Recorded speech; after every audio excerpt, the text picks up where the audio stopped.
So now Dow theory. What is the Dow theory? Dow theory is the basic foundation of technical analysis. Dow, जो Charles डाउ थे and his partner Edward Jones, they invented the Dow Jones Company in 1882. जो डाउ Jones industrial average चलता है ना, Dow Jones बोलते हैं ना, डाउ जोन्स गिर गया यूएस में या डाउ जोन्स बढ़ गया, इसके ओरिजिनेटर ये दो आदमी है, Charles Dow and his partner Edward Jones, जिन्होंने डाउ थ्योरी बनाया. Dow theory is the number one foundation of technical analysis. इसके ही was the father of technical analysis. जैसे आपका बेंजामिन ग्राहम जिसका Warren Buffett was the student of Benjamin Graham. Benjamin Graham was the founder of fundamental analysis. उसने पहली किताब लिखी about security analysis for fundamental study. But Charles Dow in 1880s wrote about the technical analysis. Technical, even before Benjamin Graham, right? So Charles Dow, who was Charles Dow? Dow published his ideas in a series of editorials he wrote for the Wall Street Journal. Wall Street Journal आप सब जानते हैं, एक बहुत बड़ी news अच्छी magazine है US की, जिससे मार्केट के बारे में आता है. जैसे हमारे यहाँ पे दलाल स्ट्रीट मैगजीन है, वैसे वहां पे वॉल स्ट्रीट जर्नल, जो बहुत लोग रिलीजियसली फॉलो करते हैं. तो उसमें उन्होंने अपने एडिटोरियल्स, अपने आइडियाज, अपने आर्टिकल्स पब्लिश किए. On July 3, 1884, Dow published the first stock market average composed of the closing prices of 11 stocks. Index जो originate हुआ था was because of Charles Dow. उन्होंने उस समय रेल रोड की कंपनी चलती थी यूएस में. Railroads used to be the number one sector. Railway का जो सेक्टर था, क्योंकि यूएस का इकोनॉमी उसमें बिल्ड हो रहा था, तो railway sector was the prime sector that time. तो उस इंडेक्स में उन्होंने 9 रेल रोड की कंपनीज ली और 2 मैन्युफैक्चरिंग फर्म्स लिए, जिससे पूरे मार्केट का बिहेवियर मालूम पड़ता है. अभी भी आपको निफ्टी और सेंसेक्स से पूरे मार्केट का बिहेवियर मालूम पड़ता है. वैसे पहले आदमी जिसने इंडेक्स बनाया, जिससे पूरे इकोनॉमी और मार्केट का बिहेवियर मालूम पड़ा, that was the Dow Jones industrial average, in which there were 9 railroad companies and 2 manufacturing firms. In 1897, Dow determined that 2 separate indices should better present the health and created 12 stock industrial index and 20 stock rail index. फिर उन्होंने 2 अलग अलग index बनाए, जिससे पूरी economy का health मालूम पड़ता है. By 1928, the industrial index has grown to 30 stocks. अभी तक वही है, डाउ में 30 stocks है आज भी. Stocks have changed, but Dow composes of 30 stocks. 30 stocks का index है Dow Jones, right? The number which stands till date. Unfortunately for us, Dow never wrote a book. उसने कभी book नहीं लिखा. Instead, he set down his ideas of stock market behavior in a series of editorials that the Wall Street published around the turn of century. In 1903, the year of the Dow's death, S.A. Nelson की बहुत popular book है डाउ theory के बारे में. आपको अगर hobby है पढ़ने का, you can study this book by S A Nelson on डाउ theory in details. We will touch the basics of Dow theory because we are not interested in the total all the concepts of Dow theory, because उससे और advance theories अभी आ गई हैं. वो खाली basics पढ़ना है कि इन्होंने जिसने टेक्निकल एनालिसिस को इन्वेंट किया है, जिसने टेक्निकल एनालिसिस की फाउंडेशन रखी है, उनके बारे में हमको पढ़ना है. इसलिए हम इनको डाउ थ्योरी को कवर करना है. So S. N. Nelson was the person who compiled a series of his essays into a book, which is called the ABC of stock speculation. In that work, Nelson first coined the term, इन्होंने term coin किया Dow theory on Charles Dow, based on Charles Dow's name. So this is about the Dow theory origination. What does the Dow theory comprise of? Dow theory has 9 basic tenets. Technical analysis के अपने को मैंने आपको अभी assumptions बताए थे, वो सारे assumptions इन 9 टेनेंट्स के अंदर आते हैं, राइट? जो टेक्निकल एनालिसिस का फाउंडेशन है.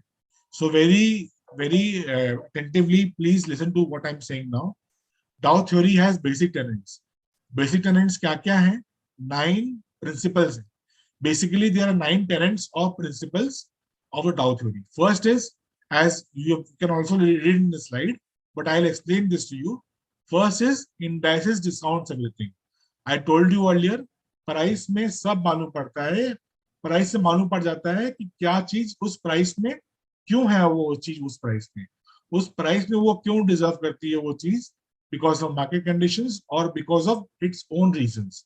So price is the God of everything. Then there are three excuse me, there are three basic trends: the primary trend, the secondary trend, and the minor trend. There are three trends. एक होता है बड़ा trend, जैसे 2020 से लेकर अभी जो चल रहा है, that's a bullish trend, that's a primary trend, it's a long term trend. उसके अंदर में करेक्शंस आते रहते हैं, करेक्शन आते रहते हैं, 2-3 महीने करेक्शन आते रहते हैं, कभी करेक्शन तो ज्यादा स्ट्रेस हो जाता है. That is a secondary trend. Trend, main trend के अंदर में जो छोटा ट्रेंड होता है 2 महीने का, 6 महीने का, दैट्स अ सेकेंडरी ट्रेंड. उस सेकेंडरी ट्रेंड में बहुत सारे बुलिश और bearish, weekly bullish, monthly bullish, bearish pattern आते हैं, उसको बोलते हैं माइनर ट्रेंड्स. ठीक है, तो there are three trends. Primary trend जो अभी चल रहा है, बुल साइकिल, उसके अंदर में corrections, that is a secondary trend. और उसके अंदर में 10 दिन का, 5 दिन का move, that is a minor trend.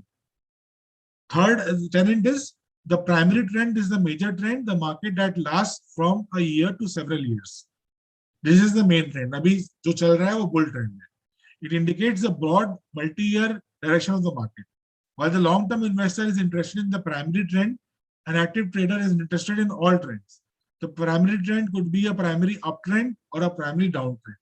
अभी चल रहा है primary uptrend. I will show you how in the charts in the successive classes. The secondary trend.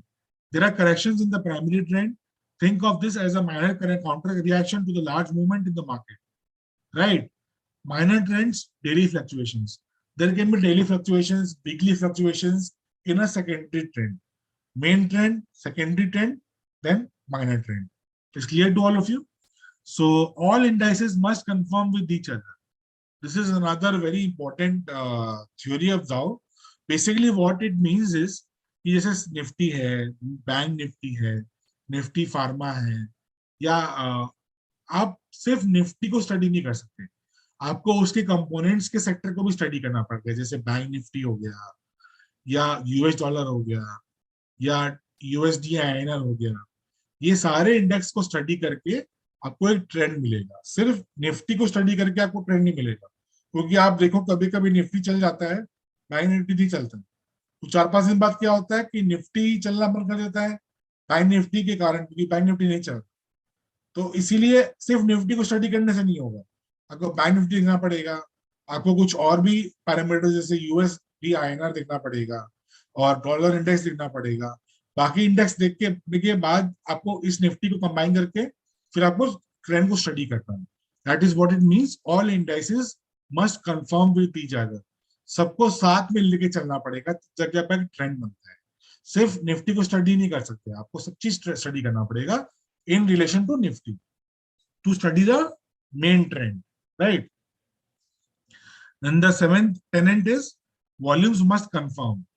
Volume is the most important along with the price. अगर price बढ़ रहा है लेकिन volume support नहीं कर रहा है, दैट मीन्स कि कुछ दिन बाद वो ट्रेंड टायर हो जाएगा, वो ट्रेंड नहीं चलेगा. It will not keep on moving in the same way. Volumes reducing and price increasing means that sooner or later the price will fall.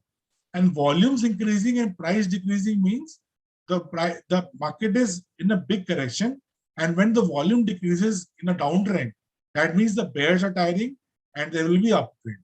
So volume study is very important. Volumes should confirm. अगर किसी trend को, I repeat, किसी trend को अगर चलना है for a long time, then there should be a good volume in that trend, whether be it a short-term trend, a long-term trend, or a intermediate trend. Long term में भी देखिए FIIs और DIIs का inflow, DIIs का inflow बहुत ज्यादा है. Since corona March 2020, the amount of DII inflow has supported the market and not let it fall too much. जब भी कोई मेजर इवेंट आता है, जैसे second wave, third wave, first wave, या उसके बाद कुछ भी इवेंट्स आए हैं, मार्केट इतना फॉल नहीं किया है compare to the other global markets, because there is a very strong retail buying in India. So these volume trends are very important to study in technical analysis. That is the seventh tenet of Dow theory. Eighth is sideways market can substitute secondary markets. Markets may remain sideways for an extended period. The sideways markets can substitute for a secondary trend. कभी कभी क्या होता है, जैसा अभी bull run चल रहा था, अभी 2 महीने 3 महीने से आप लोग देख रहे हो कि मार्केट एक दिसंबर से एक ट्रेंड बन गया है. दिसंबर, जनवरी, फरवरी में मार्केट 16,500-600 से लेकर 18,300-400 का रेंज बनाता है. तो ये रेंज अभी 4 महीना चल सकता है, 6 months तक रन अप कर सकता है. This range can last.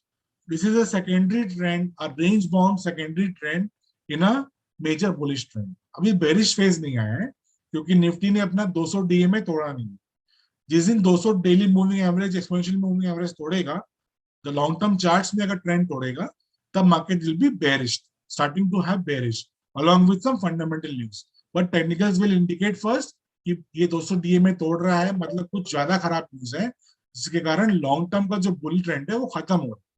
But that is not the case right now. Right now we are in a bull cycle, right? Because of many reasons, which we'll study how to study in later classes. The last is the closing price is the most sacred. कोई भी chart study करेंगे हम लोग closing price की basis पे study करेंगे, ना कि उसके ऊपर नीचे वॉल्यूम्स के ऊपर. क्योंकि अगर हम एवरी पॉइंट पे स्टडी करने लग जाएंगे, that will be not a good study. Because एक दिन में बहुत वॉलेटिलिटी होती है. हाई पॉइंट्स, लो पॉइंट्स और मीडियम पॉइंट्स बहुत बार ऊपर नीचे होते हैं. तो closing price is the average price of all these movements. So we have to take the closing price to in Dow theory. So these are the 9 tenets of Dow theory. Price discounts everything. There are 3 trends: primary trend, secondary trend, and minor trends. Then indices must conform with each other. आप indices को सबको mix करके लेना पड़ेगा, bank Nifty को Nifty के साथ पे, यूएसडी के साथ पे. Then there should be volumes to support a price movement. उसके बाद sideways market can happen. That is another trend which in a primary trend can happen. And the last is closing price is the most important.